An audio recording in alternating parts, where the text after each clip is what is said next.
Okay, first up, we've spent this whole day, it's been awesome to hear about everybody's thoughts on imagining the future from people who are making it reality today. And that's the perfect segue to these two who are building, shaping the future of the sport on the track, on the trails, on the roads, in the community, by meeting young people and people who haven't felt that this was a place for them, where they are. So Sabrina Pace-Humphreys, we are thrilled to have you. Actually, this would be Tyler's slide. This is me. We knew this technology would be the hard part for me. Sabrina Pace-Humphreys, Tyler Williams-Green. By way of further introduction, Sabrina, both of these incredible humans, we could spend hours and hours, days talking to each. Take us in. Was there a moment that inspired the founding of Black Trail Runners for you? Yeah, it was in 2019, and I was training for one of the UTMB races. So I was racing over in Courmayeur in Italy, and I was traversing just come off a col de Chauvin, heading down towards Chercrute, and I was running along a very narrow path in the mountains, which at that time of year still had snow. It was late June, and I slipped off the side and was hanging on to the trail for dear life and was screaming for help. And 5 men ran past me as if I was invisible, as if they couldn't hear my screams, and it was impossible not to hear my screams. And I had become very used to where I live in the Cotswolds, where I grew up. You know, I experienced a lot of kind of rural racism since a young age, and I had been used to going to trail races and looking around the start line and not seeing any other women of colour. And it was just the norm, but to be in a position where if I would have fallen, I would have either died or I would have been injured to the point where I wouldn't have ever been able to run again. And to not get a hand, I thought I was going to die there. And I'm a mother of 4 and I'm a grandmother of 3. And I was saying goodbye to my family, and it was the 6th man who couldn't speak English and I couldn't speak Italian. And he reached down with all of his might, and I got up to the side. And that just very much led me on a journey of asking the question, am I safe here? Yeah. I don't feel, as a woman of colour in trail running, that I am safe here. 5 men, white men, ran past me as if I was invisible and didn't offer me any help. So that was where that led to a process of looking for community, looking for a group that I could join that centered the experience of what it is to be a person of color within running, and it wasn't there. So that formulated the idea of maybe I need to create one. Yeah, well, thank you for turning that into action, which sounds like a really challenging situation. Tyler, was there a moment that inspired you to create Outrunners charity? Yeah. Do you know what? There really wasn't, and I sometimes think to myself, how the hell have I ended up with a charity and have to do payroll and all those kinds of exciting things? But yeah, basically I set up a running community about 7 years ago, and one of the things that I really noticed, it's based in Hackney, but I really noticed that a lot of our runners which were coming were just quite middle, like white and middle class, and there wasn't really any diversity in a borough which is one of the most diverse boroughs in one of the most diverse cities in the world. So something didn't quite add up. And I come very much from like a youth work background. I've always worked in the charity sector, so you know, I decided that it really was going to be a long game, and I just needed to create some youth programs which would then start to trickle through into our adult run club. So yeah, I kind of like merged my 2 passions together, which was running and the charity sector. And did you decide at that moment to make it a charity? No, we kind of went through a few different stages of growth. So we were a community interest company for a while, and then we took the steps in becoming a charity 5 years ago, and that was just kind of in terms of our growth and how we fundraise and stuff like that. Incredible. So we've had this whole day of celebrating. I think this is an amazing time. Frederick from Honolulu was saying this earlier as we walked in. Amazing time to celebrate this boom in running, right? We have never seen numbers like this. We have never seen 20 to 29-year-olds running like this. And yet, when we go a little bit younger and broader, can you give us a little reality check, Tyler? Yeah, I mean, we've got the least active generation of young people that we've ever had. Young people are spending 30% of their day looking at a screen. 6 in 10 young people are not getting the daily amount of physical fitness, and I think it's 63% of girls when they hit 16 drop out of physical participation, whether that's like PE or a sport that they do. So it's startling, it's worrying, and I think we're living in an amazing boom and it's really exciting, and you run through Victoria Park and you literally can't walk without bumping into a runner. But, that's, young people are moving less, and, there's no future of running unless there's youth running and youth participation in sports. So, it's something which really needs to be addressed and looked at. I think it's super similar in the United States. How about you, Sabrina? Yeah, I mean, it's certainly something that was really, really keen to me is, being a mother and having 3 grandsons and having none of those kids been interested in running until this year. I'm running London Marathon with my son for the first, his first ever marathon. So, and I think I gotta put you in the tracker. I think that for me, it's that importance of inspiring the next generation is super, super important. And from the moment that we set up Black Trail Runners, ensuring that we created a community and a charity, we became a charity in 2021, which could inspire, that wasn't directly aimed at young people, but through action, through intention, through events, could inspire young people very much through that generational family avenue. So you see your older sister, your brother, your mother, your grandmother doing it. Wow, if they can do it, maybe I can do it. And they look like they're having fun doing it. So for us, that's been so key, because I believe wholeheartedly that the next Killian Jornets, the next Jim Walmsleys, the next Courtney DeWalters lie in the Outrunners. They lie in Trail Fam, they lie in Alpine Run Club, they lie in Black Trail Runners. There just needs to be that pathway. And I think working so closely with Tyler, in the sense of, we'll talk about Black to the Trails later, it's about pinpointing what does that pathway look like, what does an accessible pathway look like as well, that really is truly accessible when it comes to breaking down the barriers to access. Yeah, amazing. Let's talk about that for a minute. Do you want to dispel, let's talk about, we can all be guilty of saying running's for everybody. We believe it is. There's a lot of work to do. Can you dispel some of the misconceptions around how truly accessible running is really for everybody? Running is not accessible for everybody. Yeah. I mean, it's simply not. If you believe, it's a fallacy to believe it. It takes a hell of a lot more than a pair of shoes to run. And what we do, we have 3 tenets that we work at Black Trail Runners, and these are access, skills, and representation. So if you think of them as the top of the totem pole, and underneath access comes financial access. It comes, 98% of the ethnic population live in cities in the UK. So when it comes to access to green spaces and the outdoors, these are the reasons that trail running is very white, male, middle class. Because that access, financial access, to get on a train to Gloucestershire, it costs you a £160 return. And it matters, and that's why we do everything we can under that tenet, that financial barrier. We have a race fund scheme. We have a kit loan scheme. We work with event partners and public and private bodies in order to generate resources that allows us to bring more people of Black heritage, which is our #1 audience, to the trails.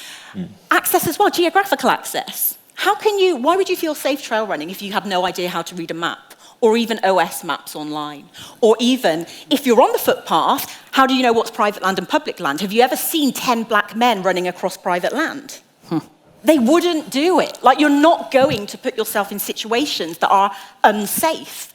And then we get onto skills, you know, kit, shoes. I had somebody email me the other day about Black to the Trails.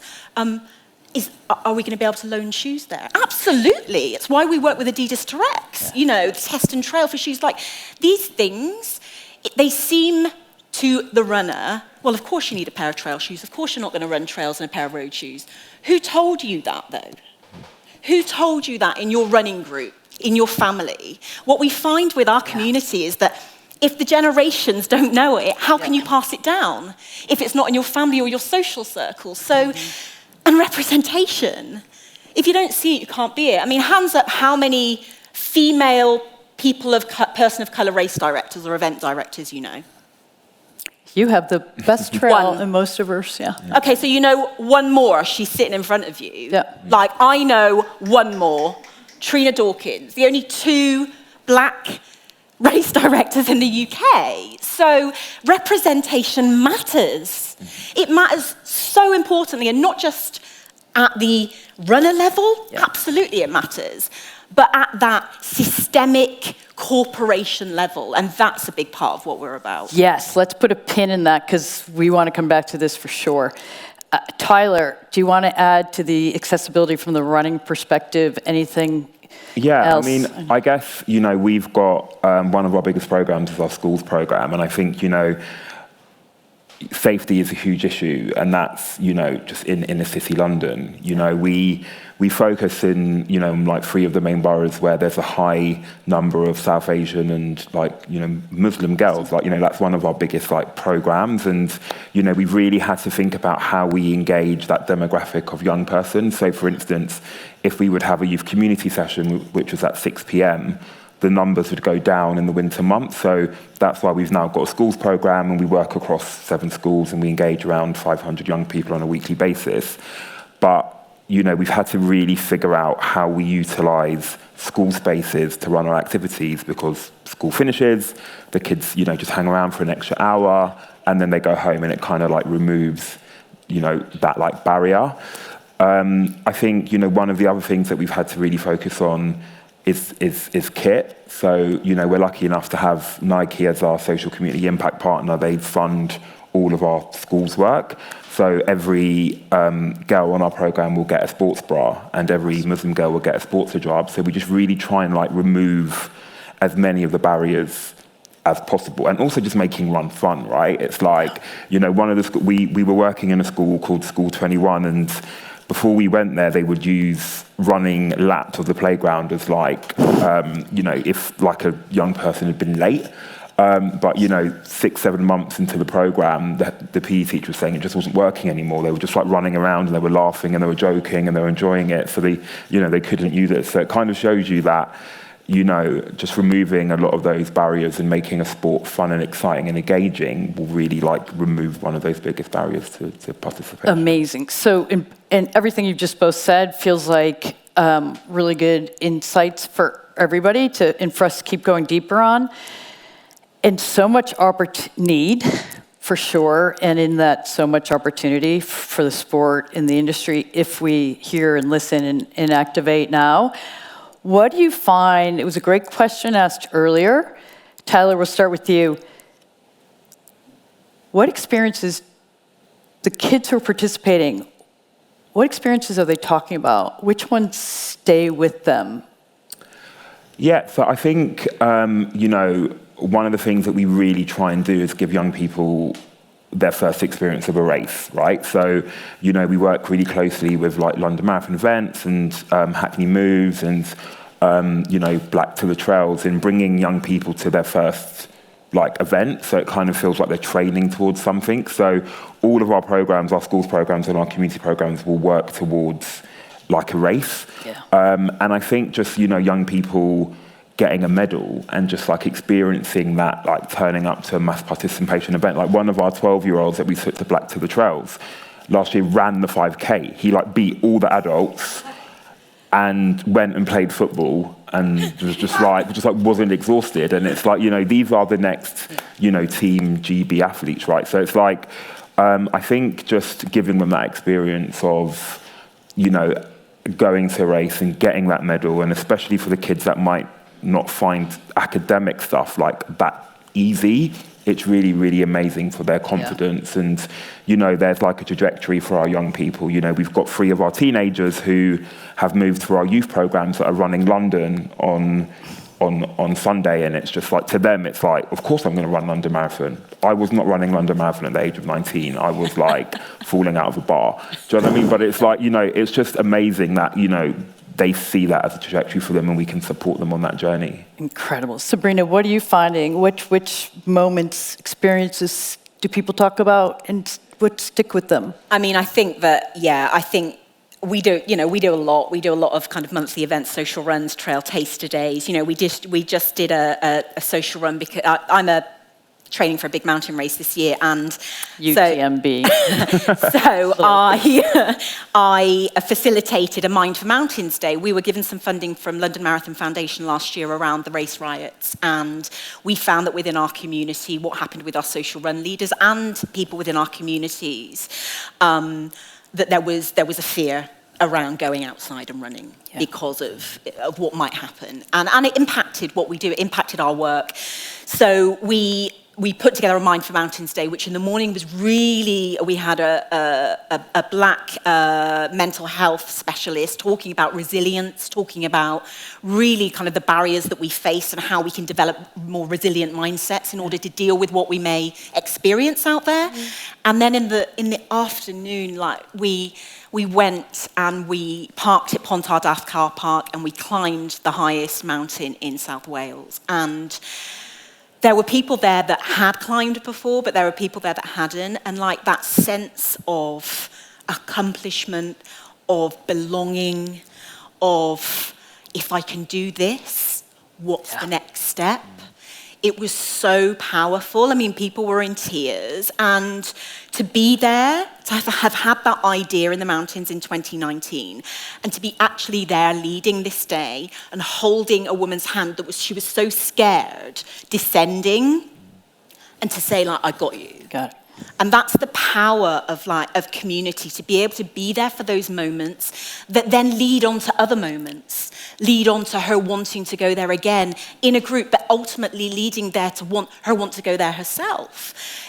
That's so powerful. And for the youth, certainly, you know, Black to the Trails is, you know, being the race director and looking out and seeing like the kids there and seeing the kids looking in wonder at people that look like them with joy on their faces in the countryside. And, you know, we had a photo 2 years ago, Tyler, I think, of 2 of the Outrunners who are really good mates, I think. And one of the guys really struggled on the first lap of the 10K.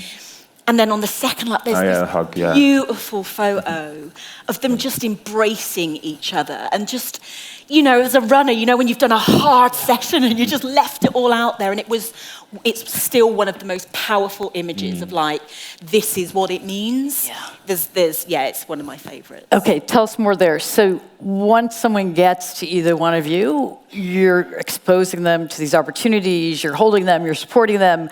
There's a real chance they keep going and they're a spark to others. How do we reach the people that aren't there yet? You want to go first? Sorry, what? Including your photography. So how do we get them excited to come join you? How do we, those photos from your event, it looks like the most fun. It is. And so I assume social media is part of it. For the youth, it's harder. I mean, I know there's a real... you know, like the young people that we work with, they don't normally see running as a space for them, right? So that's why we go into communities, and that's why we go into the schools, and that's why we've created really fun programs that make them, you know, they call it, we trick them into running. You know, we just make it fun. You know, we start with relay races, and then we're like, oh, you know, you can kind of like pace yourselves, and you know, especially, you know, with our programs for young girls, you know, we make sure that all of our coaches are female and ethnically diverse and look like them. So we kind of have to go out and get them, you know, and that's also one of the reasons, you know, we're bringing, it's going to be very stressful, but we're bringing 50 kids to Black to the Trails. I can't wait.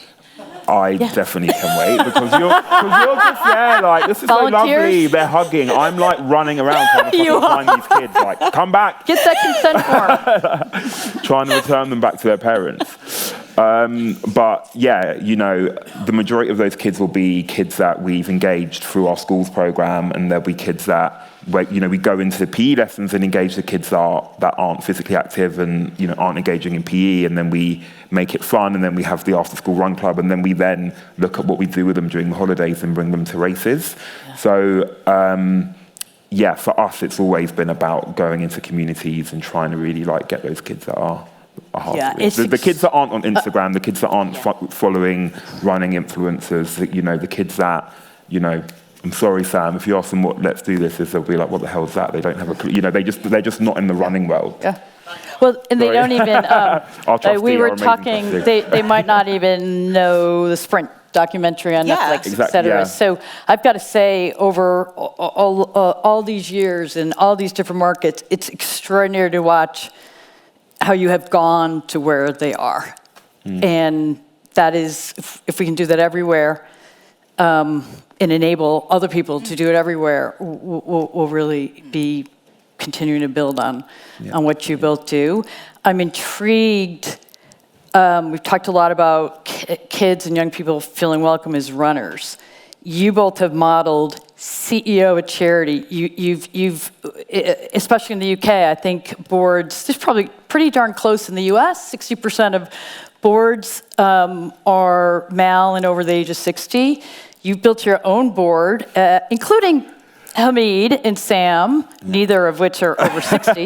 My boss is, so I can't say anything. They're your bosses, so no, you're the leader, don't be fooled. But, you built a real organization, and you work awfully darn hard at it. And Sabrina, you have built both an organization and a big event. Both have given other young people the chance to work with you and potentially see themselves in this room, whether it's tech or with a brand or as an event organizer. And that's going to be part of the key to this future. How important is that? I know you have a mentor program. I know you have personally mentored many as well. What are you looking for, and what opportunities can everyone else help provide to the talent you see? Yeah, I mean, the future lies in the next generation. And for me, you know, I ran before I got into third sector work and launching Black Trail Runners, I ran an award-winning business for 16 years in Marcoms. And for me, it's all about how can we change the system and change what it looks like on those boards, change what event organization looks like, change what product teams look like, product marketing teams look like. Because it's only by empowering, and in that empowerment, it's about opportunity. It's about opportunity to, for example, Black to the Trails. We have 100 volunteers. We have a core working group of 10. We work with young people in order to say, look, if you want to come and shadow, if you want to get involved in the social media, like, you know, come experience it. Because ultimately, you know, I'm 47. You know, there's going to come a day I want to hand it over. So I'm constantly looking at who we can really inspire and bring in that can take this thing over, you know, because it can't, you know, change doesn't happen in silo. Yeah. It happens in community. It happens by having friends and people that you respect who are doing what you're doing and are willing to, with no agenda, share with you the things they got right, but most importantly, the things they got wrong, so that you potentially don't get that wrong again. And I think in this room, how you can help to facilitate charities like the Outrunners and Black Trail Runners and other groups that are doing amazing things is resource. And it's not just financial resource, absolutely, is a part of it. And, you know, we have partnership schemes and ways that brands can work with us, but human resource, tech resource. I'm going to hold my hands up and say, like, the Black Trail Runners website is poor, but it's not been a priority. Yeah, Other sure. things, the people are the priority. So it's in that resourcing with time that enable us to continue to do at that grassroots level what we do. Because Tyler's absolutely right. How you get them to come, you go to them. Yeah. You go to them. You go to those people that don't have the phones, don't have the access, don't have the funds, aren't hanging in the hip places. You go to them and you say, hey, this is a space for you too. Come, let us show you. Like what a kind of like a partnership looks like sort of with the Outrunners is, for instance, we have a partnership with like Moju, like the shot drink brand, and last week during the holidays, we sent a group of young people for like a 2-day work experience program there. And we've actually got one planned with like, let's do this like this year, but it's about access as well. So it's not necessarily about working with a company around, getting money. I mean, money is great and we love money. I'm not going to turn money down, but it's kind of like, how can we build a stronger partnership and, give employability access to some of the young people that we work with in our schools. And what was like really interesting actually is, the team at that company weren't necessarily the most diverse team, but it was just like on our program, it was just like ethnically diverse girls that obviously like are really like, they just want access and they want to learn and they want to, just be, have a seat at the table with a company like that. So it's, how can we look at like building those partnerships to give young people those opportunities? Because what's extraordinary, even over a 10 to 20 year period, what we've watched is the young people exposed to all of you and Charlie and Rundem and some of the things that have been happening over the years, they're now leading and they're creating their own. And I feel like if we can broaden that and maybe, because we're just going to ignore the clock for a minute, but maybe it'd be good for everyone to hear.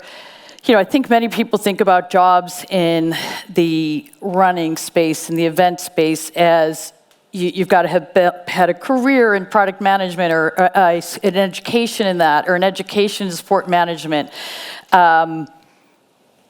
It's super interesting to consider other backgrounds and encourage us to consider other backgrounds. I think Hamid's a director as part of the senior leadership team at London Marathon Events, and he came from education. The second employee at Runner was a school teacher. Your background's early days was always youth. Yeah, and I mean, one of the interesting things that we do when we're looking for like coaches on our schools program is we don't actually we would never really just look for a running coach. We kind of want people that are really good at working with young people, have youth work skills, but just feel passionate about running and moving. Because what's going to get young people moving is not going to be a professional athlete. It's going to be someone that just can just align with them and get on with them and engage with them and, are fun, And also, one of the things that we've really started noticing now is some of the young people that go for our programs, we're now training them up as coaches because they've got the energy. Like I do not have the energy to be running. Oh, well, you've got the energy, Tyler. Catching up with that kid at Black for the Trails that wins the 5K. That's just like not me. But one of our 19-year-old like youth coaches they do have that energy. So it's just about having that like pathway as well for some of our young. Because you're being nice doing the hard stuff like payrolls tomorrow, right? Exactly, Taking care of all of that. Super interesting. I think especially for all of us to consider those who have worked with kids before have a unique ability, I think, often to think about meeting people where they are and seeing in a broader picture who might not feel part of. So I think those of you who've come from education and youth have been, I think, pretty instrumental in this space. So thank you for that. Questions? I have so many. Yeah, can we give you? Where's our Adidas? You need a pair of shoes or something for these best question asker. Oh, thank you. Today. My name's Ed. I work for Threshold Sports, and we work quite closely with Trail Fam, who are doing similar things. And we did some research with them into young people, and we found some quite surprising things. One was that I think it was 85% of the young people we surveyed said they prefer exercising outdoors to the gym, which kind of surprised us. And I think it was also in excess of 60% who said that they would like to exercise with a family member or a caregiver. So I just wondered about your guys' take on the role of family caregiver in the work that you do. Yeah, I mean, I think, we do get some families which are like really engaged and, will come to our fun run or, really want to come on the trips with the young people and are engaged, but then we get some that aren't. And I think the young people that we tend to try and engage are the young people which is like their parents just aren't necessarily, they've just got other priorities. It's like, they're stressed about working 3 jobs. They're stressed about putting food on the table, or when it comes to a pair of running shoes, they're going to prioritize a pair of school shoes. So I think one of the things that we've been really good at doing is like building trust with the family, so our coaches can like go pick up the kids, bring them to the session, and drop them off at like a drop-off point. But yeah, I think it sort of depends. We do have those engaged parents and those parents that will come, but then I'd probably say like 80% just don't. They've just got other priorities, or it's just difficult, especially if you're a single parent, for instance, and you've got younger kids at home. You're not going to be able to go for a run with your kids, so it's just easier for one of our coaches to do it. So I think it kind of depends, and I think it depends on the situation. This is another reason I would look to hire people who've worked in youth sports. What we found at New York Roadrunners, same thing, parents couldn't be there. The number one thing we needed from the people working with the kids program, they had to show up every single time. You can't start a program with a kid and I'm off next Wednesday. They had to be there. So I feel like people who work with youth programs, the show up, discipline part of it is super important. And I think, so just to add to that, I think it's also like learned behavior, because like a lot of the young people that we work with, they don't necessarily, at the beginning do any sport because they're modeling what they've seen their parents do, right? And what's quite interesting is, when we do have things like our sports days, sometimes the parents will come, but the mums might be like, even if it's like a mile, they'll be like, no, I can't do that. They just don't necessarily feel comfortable in their own bodies to like model that behavior. But we sometimes do have the odd parent that like will do it, and they will, and you see the look on, the kid's face, like, oh my God, my mum's just like run a mile, and you can see that it instantly creates this like moment with them. But I think a lot of it comes back to, the parents' experience with movement and not feeling like it's a space for them. Anything you want to add? Yeah, I mean, I think I think I alluded to it earlier. I think we find when we look at our data, I'm constantly number crunching for Black to the Trails in terms of our membership, and our highest kind of member in terms of the age range is between 35 and 44. And we saw Black to the Trails last year, 17.4% of our entrants were 18 and under, and that's again grown this year. When I look at the data for the event that's in 2 years' time, we know that 2 weeks. 2 weeks. Did I say 2 days? 2 years. Oh, 2 years. No, I mean, we'll be around in 2 years. But in 2 month weeks' ahead. time. So for us, we see it. I mean, we see it in the data. We see it at the events, the social runs, the trail taster days, and Black to the Trails. We pitch it. We don't actually call it a race. None of our marketing, we call it a race. We call it a carnival of trail running, because that's what it is. And when I have members' voices in my ears every minute of the day. I'm that close to the community. And every single decision that is taken because of feedback from a members. Now, whether that's a mother, a grandmother, whether it is that in the kids' race, actually, kids get really, really excited, so we need to have a lead bike going around 1K because they'll just go everywhere when they start. There's that. They're that excited because they're there often. When I look at the entry list, it's 6 members of a family coming. And the great thing about our event is we've created those 1K, 5K, 10K, and the Scotch Bonnet 10K, because I was trying to replicate the mountains in Dunstable Downs, so that there is something for everyone, so that there's that place to go, that pathway again. And that's only going to get bigger as we, continue to scale the event. But it's being on that finish line and seeing, last year, a young kid, Tasha Thompson, who runs Black Girls Do Run, her son, Kobe, went over on his ankle halfway around the 5K. And it is seeing a mother and her son and other members of her community walking towards the finish line, that is the moment that him as her son, who couldn't complete it on his own last year, is coming again this year because he wants to complete it, you know, and that's what makes it special, and that's the power of community and representation, and that's really something that we see within Black Trail Runners. On that note, it feels like a huge opportunity for us to reimagine running, to really welcome and embrace, listen to this next generation, and it's really co-creating and following the people doing extraordinary work like you, Sabrina, and you, Tyler. So thank you so much for that. All right.